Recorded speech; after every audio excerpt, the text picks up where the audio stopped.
They say that nothing is perfect. Similarly, in the world of hacking, we say nothing is fully secure. To give you an example, think about your house. Do you think it is secure from thieves? Let's assume this is your house and from the top it looks like this. This is your room, this is your parents' room, this is the drawing room, dining room, kitchen and balcony. Let's say you and your family go out of town for vacation. You switch off the lights, lock the doors and leave. Now let's say a thief knows about your vacation and tries to steal from your house while you are not there. How do you think the thief will try to enter your house? One option is, he can go to the main entry gate and try to break the lock. If the lock is weak, the thief may break it and enter your house. But luckily, you have a strong lock and the thief can't break it. The thief may then try to enter your house through the balcony door. He climbs to your balcony and tries to enter inside, but again the door is locked and he can't get in. Next, he may just roam around the house to see what are the other ways he can get in. He sees that you have a glass window in your dining area. He approaches the window, breaks the glass, and then enters the house through the window.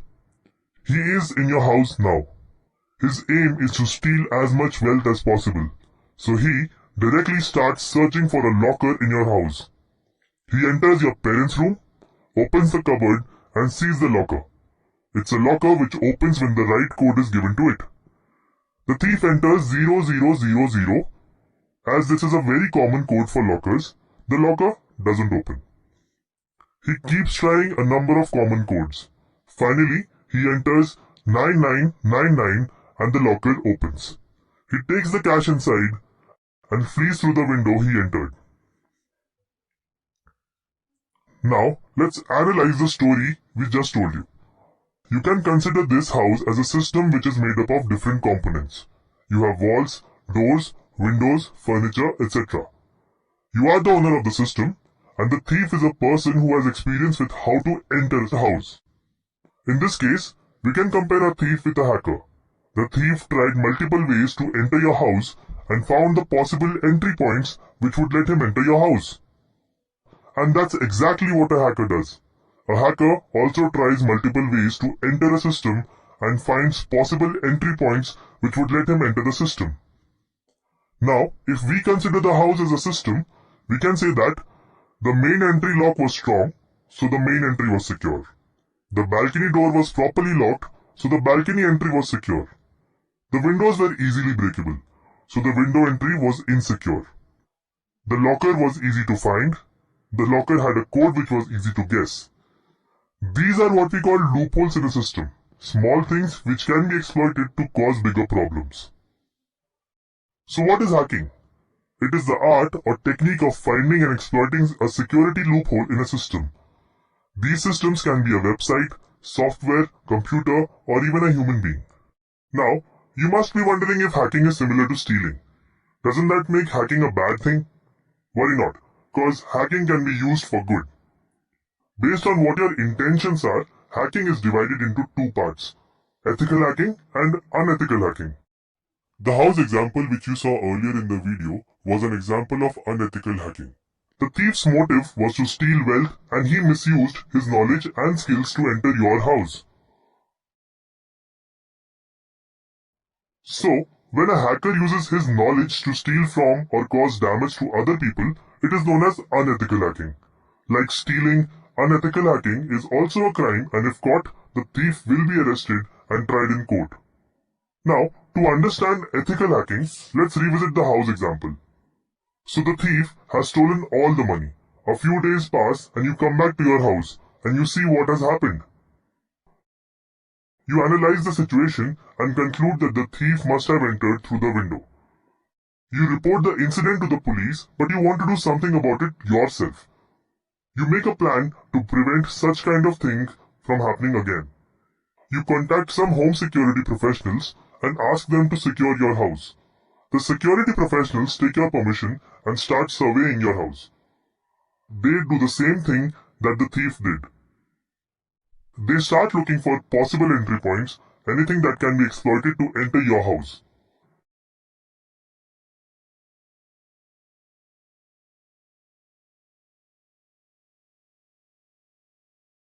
After they are done, they give you a report and say that these are the security loopholes in your house. And they also give you solutions to fix the loopholes. For example, loophole, the windows are breakable as they are made of glass. Solution, add grills to all the windows in your house. Or loophole, the code of the locker is easy to guess. Solution, change the code to something that others won't be able to guess. These security professionals then also suggest some additional security measures to further strengthen the security of your house. For example, while going out, lock the doors of the rooms too. This way, even if someone is able to enter the house, he can't simply get in the room where the locker is. This is what is called ethical hacking. When the hacker helps organizations or individuals with finding security loopholes and fixing them with their permission, it is referred to as ethical hacking. And this is legal because you take permission from the system owner and your motive is not to cause harm or steal but to secure the system. So, those were the fundamentals of ethical and unethical hacking. Now, let's look at the legal side of it.